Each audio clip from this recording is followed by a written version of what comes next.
बता हमको तेरे राह किस तरफ है, बता हमको तेरे राह किस तरफ है, तेरे राह पर चला हमको खुदाया। हर घड़ी में देने तू तैयार है, हर घड़ी में देने तू तैयार है, जो न मांगे उससे तू बेजार है। আল্লাহর কাছে যারা চায় না আল্লাহ পাক রব্বুল আলামিন তাদের প্রতি অসন্তুষ্ট হন। আল্লাহ পাক রব্বুল আলামিন সর্বক্ষণ সর্বাবস্থায় বান্দাকে ক্ষমা করার জন্য, বান্দার চাহিদা পূরণের জন্য, বান্দার অভাব পূরণের জন্য, বান্দার তওবা কবুল করার জন্য তিনি প্রস্তুত হয়ে থাকেন।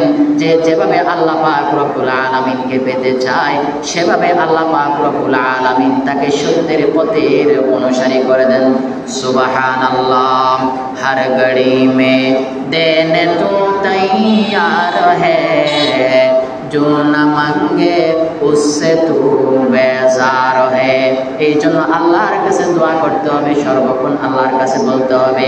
বিশ্বনবী হযরত মুহাম্মদ মুস্তাফা সাল্লাল্লাহু আলাইহি ওয়াসাল্লামের একটি হাদিসের মধ্যে একটি দোয়া আছে, অনেক উপকারী দোয়া, অনেক অর্থবহুল দোয়া।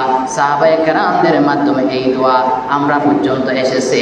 এই দোয়া হলো আনা আব্দুল্লাহ আনিন নবী সাল্লাল্লাহু আলাইহি ওয়াসাল্লাম আন্নাহু কানা ইয়াকুলু, রাসূল করিম সাল্লাল্লাহু আলাইহি ওয়াসাল্লাম যখন দোয়া করতেন আল্লাহর কাছে তিনি বলতেন, আল্লাহুম্মা ইন্নী আসআলুকাল হুদা ওয়াত তুকা ওয়াল আফাফা ওয়াল গিনা। ইয়া আল্লাহ রব্বুল আলামিন, আপনার কাছে আমি চাই প্রার্থনা করতেছি, ওয়াল হুদা আমি হেদায়েত প্রার্থনা করতেছি, ওয়াত তুকা আমি পরহেজগারি কামনা করতেছি, ওয়াল আফাফা ওয়াল গিনা এবং আমি এমন নিষ্কলুষ জীবন চাই যে জীবনের মধ্যে চুরি থাকবে না, যে জীবনের মধ্যে ডাকাতি থাকবে না, যে জীবনের মধ্যে জিনা থাকবে না, যে জীবনের মধ্যে কোনো ধরনের কলঙ্ক থাকবে না, যাকে বলা হয় সুচরিত্রবান আদর্শবান জীবন, আদর্শ জীবন, এমন একটা আদর্শ জীবন চাই।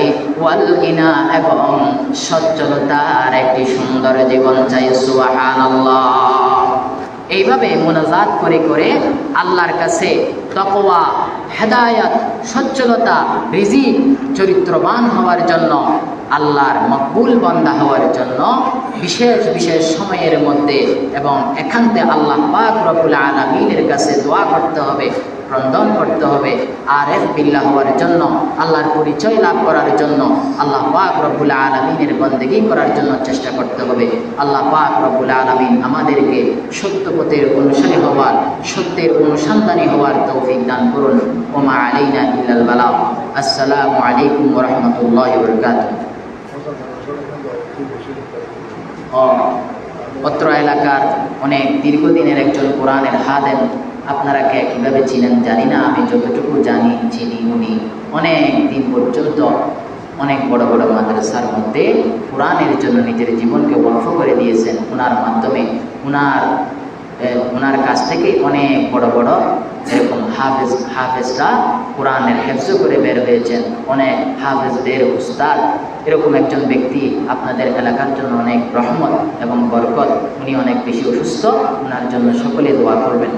আর একটি এলান করার জন্য বলা হয়েছে, আগামী বুধবার, বৃহস্পতিবার এবং জুমাবার